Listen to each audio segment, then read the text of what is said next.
Alors, je rappelle que la géométrie, bon, étudie énormément de choses. Elle étudie les trapèzes, elle étudie les triangles, les parallélogrammes, les figures. En général, c'est les figures et la correspondance entre des figures. Correspondance entre un triangle et un cercle. Bon, on peut avoir le cercle circonscrit, le cercle inscrit, et ainsi de suite au triangle.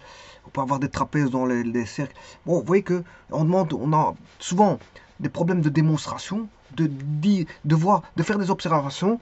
Voilà, de faire des observations.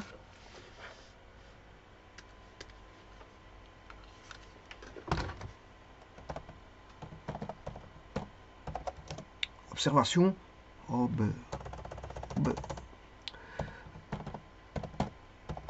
voilà, il y a la géométrie est le fruit, bien sûr, à partir d'hypothèses. Hein. On émet des choses dans le plan. Par exemple, ici, je suis en géométrie plane. Géométrie plane. Ben, bon, on a des hypothèses. C'est-à-dire qu'on va poser des choses dans un plan. Alors, je rappelle qu'un plan, euh, on peut travailler sur des plans parallèles. Hein. Puis, voilà, pi comme ceci, ou alors vous pouvez prendre un plan quelconque, comme ceci, qui est, voilà, attention qu'ici c'est pi prime, pi seconde et pi tierce. Voilà, ici je peux travailler sur un plan bêta. Hein, je travaille sur le plan ici. Voilà, c'est ça les plans. Et donc on fait de la géométrie. Si vous avez considéré que, enfin, si vous voulez travailler sur le plan bêta, vous allez travailler sur le plan bêta. Vous allez faire de la géométrie plane dans le plan bêta.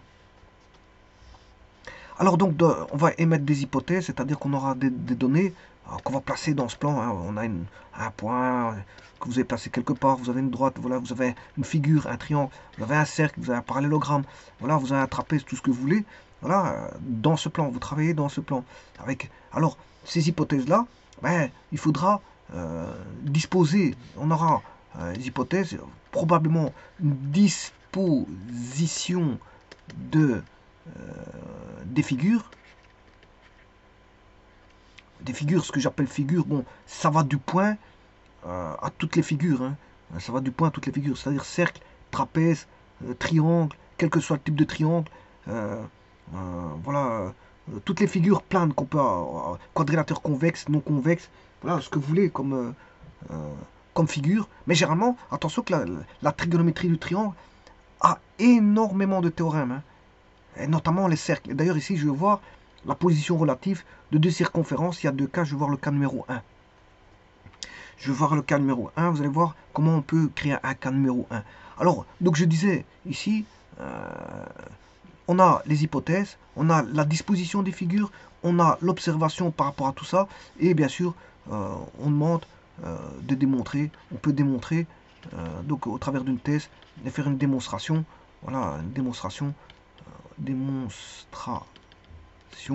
et on va partir sur base voilà, de drapeaux. Ce que j'appelle drapeaux, ce sont des propriétés déjà établies et démontrées, c'est-à-dire par des autres théorèmes. On peut ramener des autres théorèmes, voire ce sont des théorèmes, ce sont des propositions qui ont été démontrées. Hein. Voilà, ce sont des propositions qui ont été démontrées. Et donc on peut avoir des propositions, voilà, qui ont été démontrées, sont devenues théorèmes et puis elles ont été acceptées. Enfin, elles ont été acceptées, sont devenues théorèmes. Et donc on peut travailler avec des lemmes. Voilà, on place vite fait, voilà, on place vite fait, je veux dire, quelque chose. euh, c'est une proposition intermédiaire qui est vite placée comme ça, je veux dire, en intermédiaire. Voilà, ça se place tout de suite sans. Alors, on peut avoir, quand on a démontré, on peut ressortir de ça des corollaires. Hein. On peut ressortir, voilà, des corollaires. La démonstration étant faite, on peut aller chercher, voilà, des petites idées qui ressortent de la démonstration et l'établir en tant que corollaire. Qui n'a pas besoin d'être démontré parce que, je veux dire, c'est assez simple. Hein. Par rapport à la démonstration qui a été faite, on peut vite juste en tirer, voilà, des enseignements sans faire de démonstration. Le corollaire, il va jaillir tout de suite.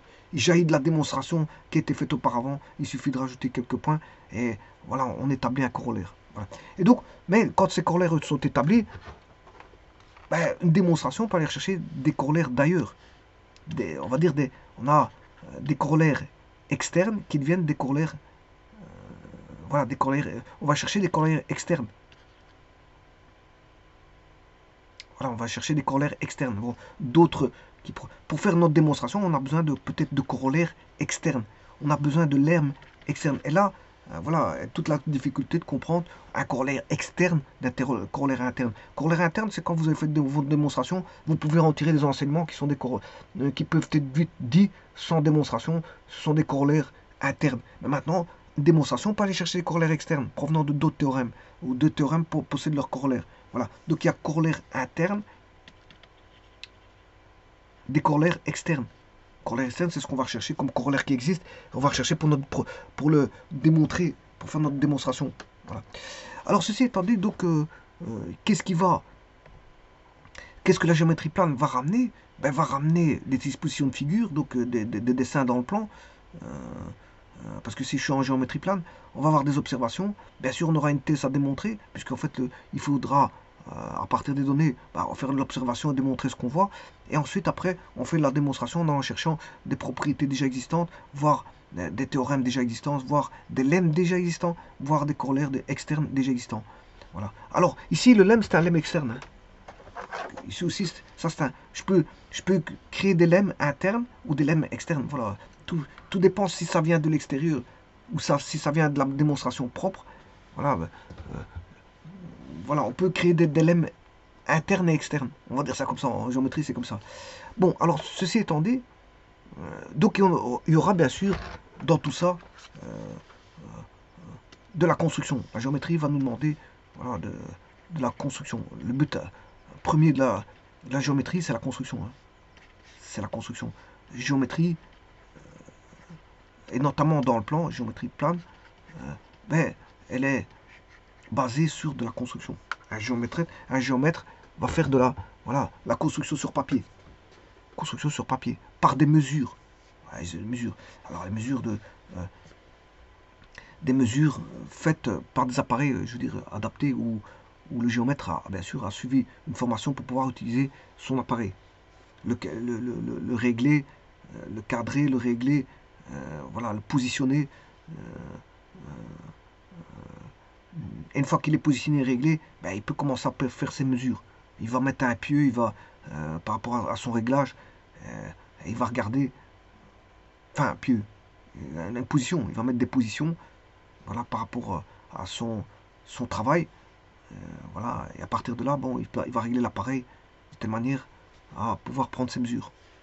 Donc lui, il est formé pour ça, à utiliser tel type d'appareil. Et puis, une fois qu'il a toutes les mesures, au brouillon, ou enregistrer, on peut enregistrer tout ça dans un support informatique.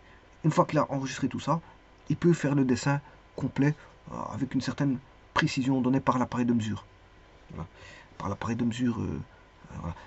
Donc le géomètre est en constante, je veux dire, en constante, on va dire, en constant contact avec la géométrie. Alors les architectes, pareil, ils sont en constant contact avec la géométrie. Parce qu'ils dessinent. Tous ceux qui font de la conception assistée par ordinateur, voire du dessin assisté par ordinateur, sont en contact avec la géométrie. Donc il y a d'innombrables métiers où ils sont en contact avec la géométrie. Hein. Voilà, tout ce qui est construction, les bâtisseurs étaient en contact avec la géométrie. La géométrie, c'est quelque chose voilà, qu'on retrouve pour les architectes, les géomètres, les ingénieurs, tous ceux qui feront du dessin, soit conception ou du dessin assisté par ordinateur, voire de la conception assistée par ordinateur, sont amenés à connaître les bases, les principes de base de la géométrie plane. Et s'ils font de la géométrie spatiale, ils doivent connaître les principes de base de la géométrie spatiale. On va dire ça comme ça. Bon, ceci étant dit, je vais voir deux figures, hein, disposition de deux figures.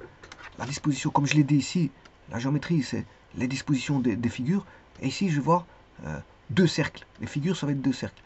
Et alors, les deux cercles, comment sont-ils disposés? Ben, je veux dire, il faudrait que je divise. On pourrait voir ça comme ça. Hein. Bon, je prends un cercle, soit un petit, là, un grand. Voilà. Voilà, le grand, il est à gauche. J'aurais pu faire le contraire. Hein. J'aurais pu prendre un grand ici, voilà, et un petit ici. Voilà. Bon, moi, je vais travailler avec un petit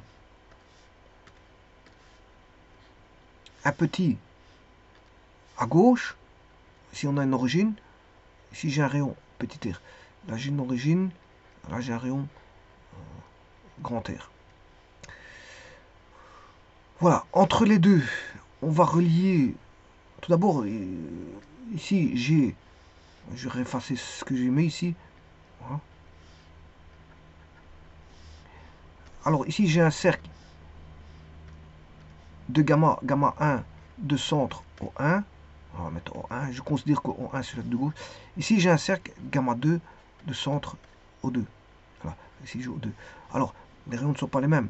J'ai pris le grand à gauche et le petit à droite. Voilà. Et alors, je vais faire la dispo. Alors, donc je vais omettre le cas là. Vous pouvez le faire avec un grand à droite et un petit à gauche. Ou, voilà. En tout cas, ils doivent être. R doit être différent de R. R différent de R. Alors, maintenant, le tout, c'est de prendre le petit ici. Bon, de regarder la position relative de ceci. Alors là, il n'y a pas de point de contact. Vous voyez, tant qu'on est là, on n'a pas de point de contact. Et puis, arrivé là, bon, on a un premier point de contact qui est la tangente. À un moment donné, tant qu'on est à droite, il n'y a pas de point de contact. À un moment donné, on aura un point de contact qui est la tangente. On aura ceci. Et là, on aura un point tangentiel ici. Point tangente, comme ceci. Et puis après, qu'est-ce qui va se passer? On aura, il va encore rentrer. Alors la direction suivie est de la. Celui qui bouge, c'est le mobile, c'est celui-ci. Hein. Voilà. J'aurais pu prendre l'autre mobile, celui de gauche mobile. C'est des mouvements relatifs. Hein. Soit je garde gamma 1 fixe et gamma 2 est mobile. Ou alors ou en relatif, bon, je peux prendre gamma 2 fixe et gamma 1 mobile. Bon, je choisis le cas où c'est gamma 2 qui bouge par rapport à gamma 1. Voilà. Et puis à un moment donné, qu'est-ce qu'on va voir? On va voir ceci. Deux points de contact. Voilà. La suite, vous la connaissez. À un moment donné, après, qu'est-ce qu'on va voir? On va voir un point de contact intérieur.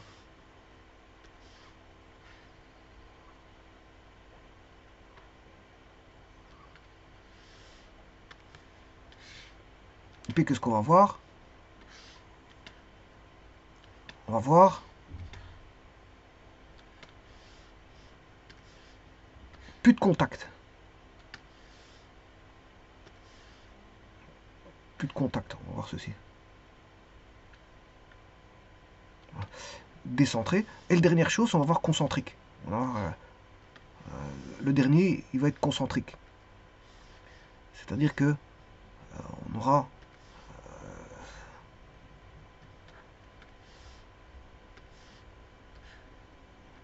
concentrique.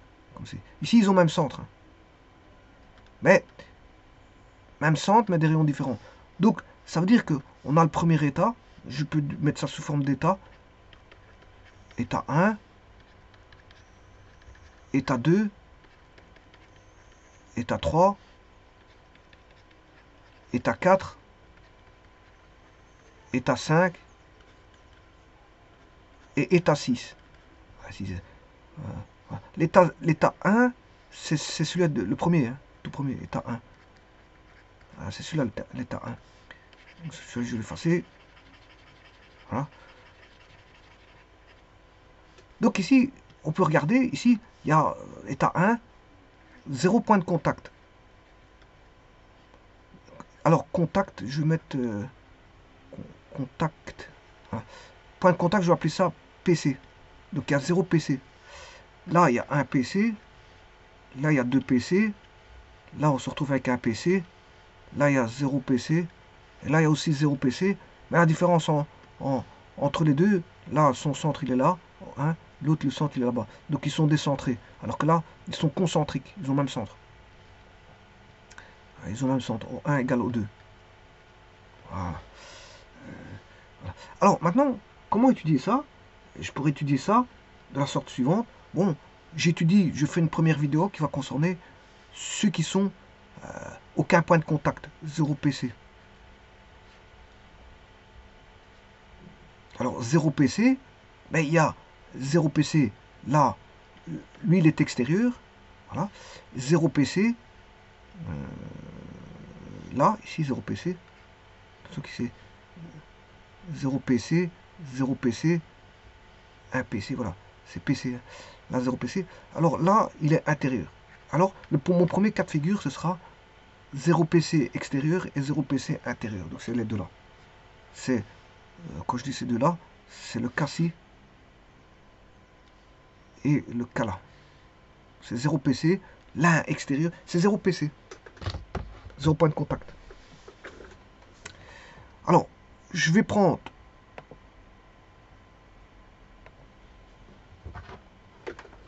zéro point de contact, 0 PC, extérieur, 0 PC, intérieur.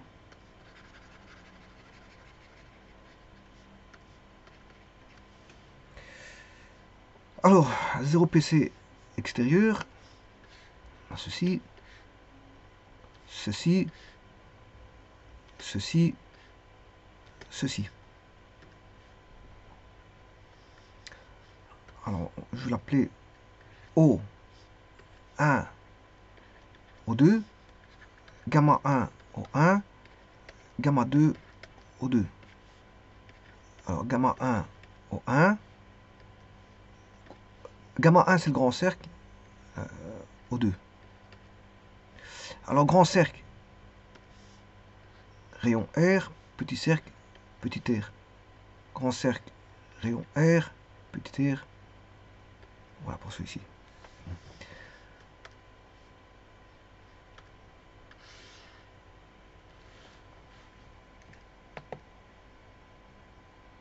Alors, je vais démontrer.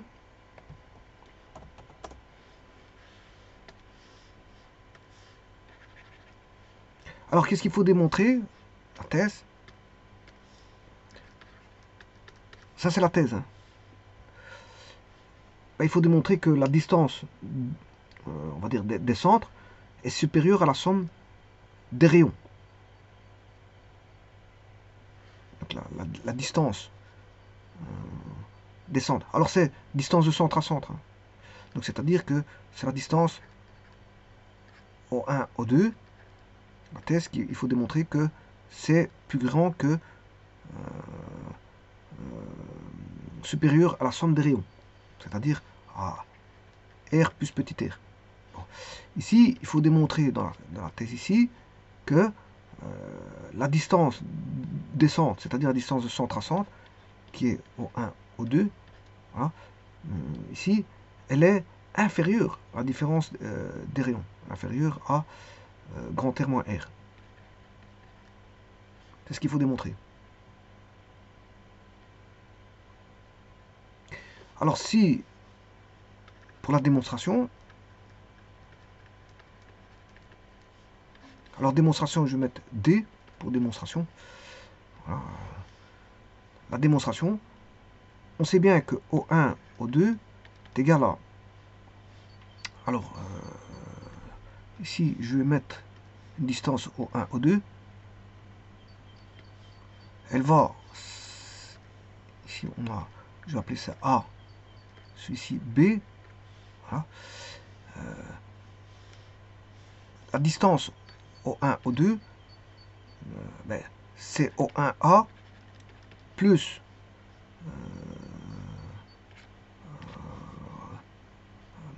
AB plus BO2. Voilà. Alors O1A c'est R plus AB plus BO2 c'est petit r. Donc O1 O2 est égal à ceci, O1 O2 est égal à grand R plus R plus AB. Et donc qu'est-ce qu'on peut dire? mais que O1, O2 est égal à, enfin, est supérieur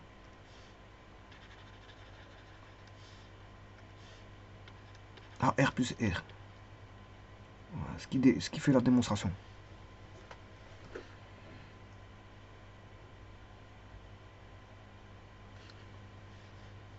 Alors, je ferai la deuxième. La deuxième,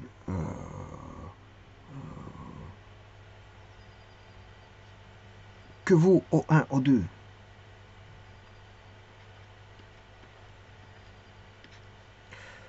O1, O2, c'est, je vais mettre AB qui est la distance O1, O2, elle est là. Je relie O1, O2. Elle est ici, la distance O1, O2. Voilà. Alors ici, il y a le AB, vous allez me dire, c'est l'interdistance entre les deux, c'est l'écart. L'écart, on peut le retrouver ici.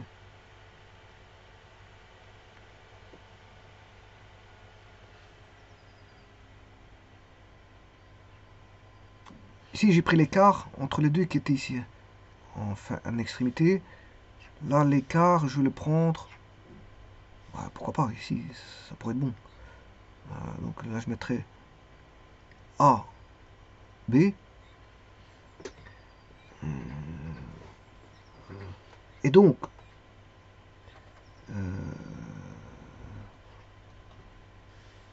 O1, O2. Bon, petit instant, parce que je suis en train de réfléchir comment ce que je pourrais faire.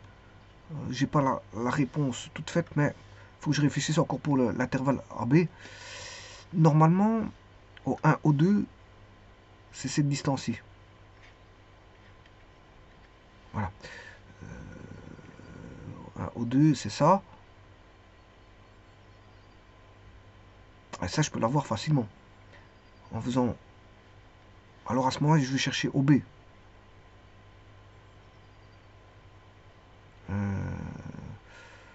O1, O2.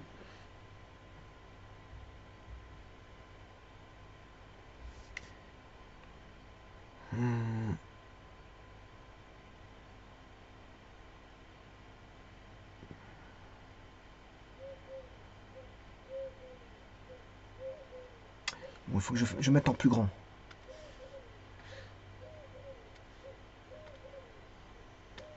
Je vais faire sur notre page parce que c'est vrai que plus c'est petit, plus moins on va. Donc, le premier, ça va, ça allait.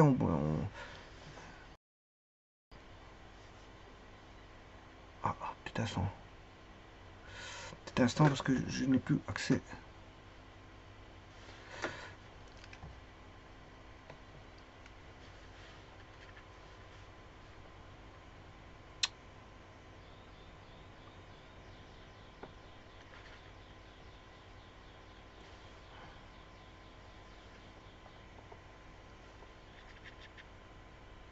Enfin bref.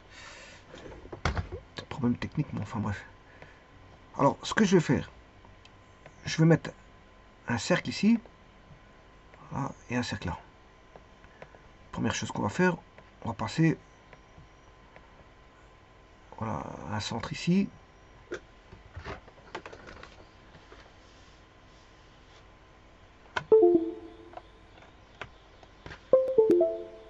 Voilà. Alors, revenons ici, j'ai le centre O1, centre O2. Le but de la manœuvre, c'est de trouver cette distance qui est la distance O1, O2. Voilà. Alors, cette distance, ben, elle est là.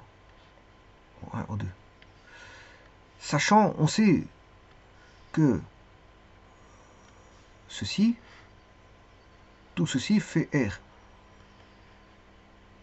Voilà. Donc, je vais l'appeler R comme ceci. Alors, ce qu'on sait aussi, c'est que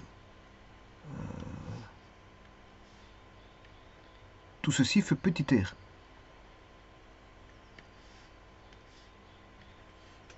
Voilà. Ce qui veut dire que là, bien sûr, au 1 jusqu'à ce point-là, ça fera petit r. Si je prends ça, ça fait petit r. Voilà. Maintenant, si je prends de là à là, là ça fait grand R. Alors que de là à là, c'est petit r. Donc vous voyez que là, il y en a un qui fait petit r, l'autre il fait grand R. Ça du dessous il fait grand R et le voilà petit r. Donc la distance au 1, au 2 est égale à grand R, jusque là. Donc là, je l'appelais B. Hein, de O2 à R.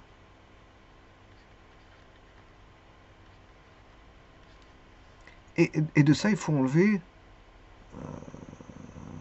O1, O2. Je dois enlever la distance là. A. Donc la distance ici, comme je dis, c'est l'interdistance. AB est l'interdistance entre le petit cercle et le grand cercle. Ouais, si vous voulez, en gros, AB, c'est la distance ici. C'est l'interdistance. Bon, je l'ai fait auparavant, mais on ne voyait pas bien, c'est pour ça. Donc je commence à, pour mes calculs, bon, quand on ne voit pas bien, ça devient une difficulté de savoir ce qu'on fait. Voilà. Voilà. Donc vous voyez, c'est tout petit. C'est tout petit, le problème là. Donc ici, le AB, ben, c'était l'interdistance à gauche. Ici, j'ai mis l'interdistance AB. Ben là, le AB, c'est aussi mon interdistance. Le AB, c'est mon interdistance. Mais on ne le voit pas. C'est pour ça que j'avais du mal à un petit peu voir les choses, parce que bon, c'est tout petit. Quand c'est tout petit, on agrandit le dessin. Voilà. Alors, bien sûr, je vais enlever O2, O2B. Je sais pas si ici, c'est pourquoi j'ai marqué O2R, c'est O2B.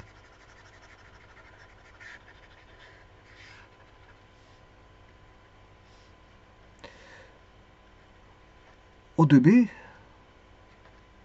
voilà, O2B moins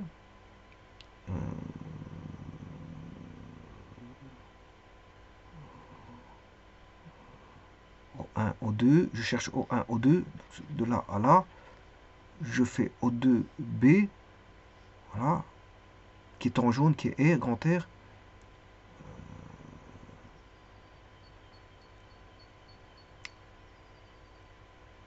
moins O1B.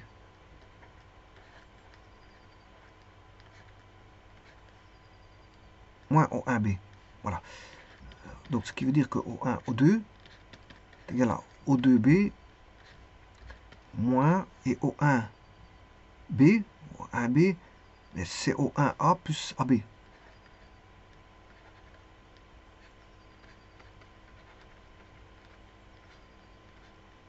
Voilà. Donc O2B moins O1A moins AB. Voilà que vous O1, O2. Donc O1, O2, c'est égal à O2B, ben, c'est R. Petit O1A, c'est petit r, moins AB. Donc ce qui veut dire que si je prends que ces deux-ci, O1, O2, ben, il est plus petit que R moins petit r. Donc là, ce qui démontre bien sûr que là, O1, O2 est plus petit que R moins petit r. Bon, ici j'ai dû juste, par observation, comme on ne voit pas bien, agrandir, hein, parce qu'on voit rien. On voit rien. Donc je ne sais pas tirer des enseignements à quelque chose qu'on voit rien. Donc vous voyez que AB n'est rien d'autre que l'interdistance. D'un côté, l'interdistance, ici, elle est, on l'ajoute. Ici, l'interdistance, on l'ajoute. Ça, c'est l'interdistance entre les deux cercles.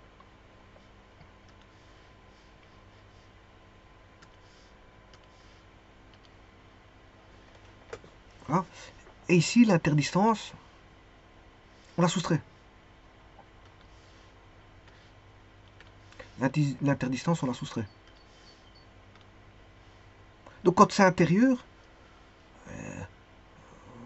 donc je vous rappelle, que je suis en train de faire, c'est 0 point de contact.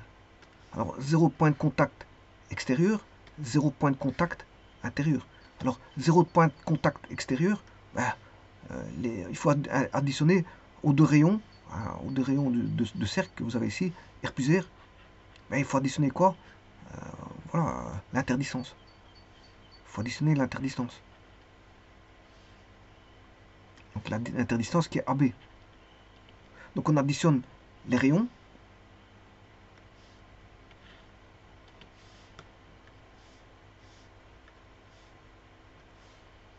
Et on additionne l'interdistance. Additionne l'interdistance. Voilà, ça c'est quand c'est extérieur. C'est quand c'est extérieur. Quand on a 0 point de contact extérieur. Parce que quand on a 0 point de contact intérieur, on a des différences. À la place de sommer, on fait toutes des différences. C'est-à-dire que la distance O1, O2,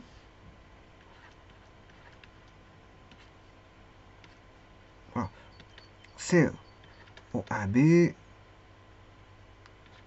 moins O1A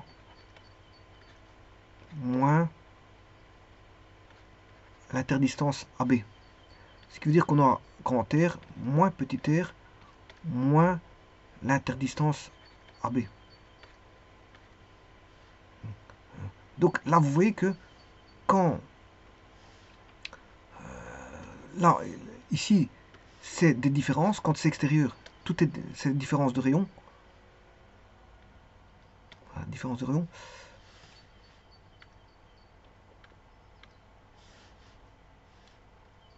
Zéro point de contact intérieur.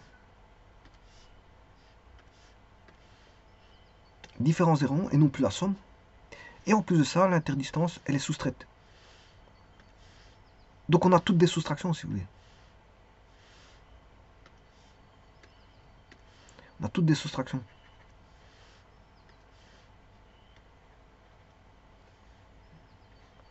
Voilà. Ce qui veut dire qu'ici, bien sûr, si vous en mettez le AB, ben, O1, O2 est inférieur à R moins R.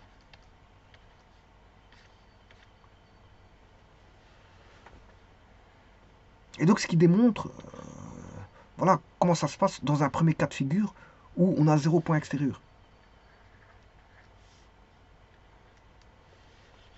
0 point extérieur. Je vous remercie.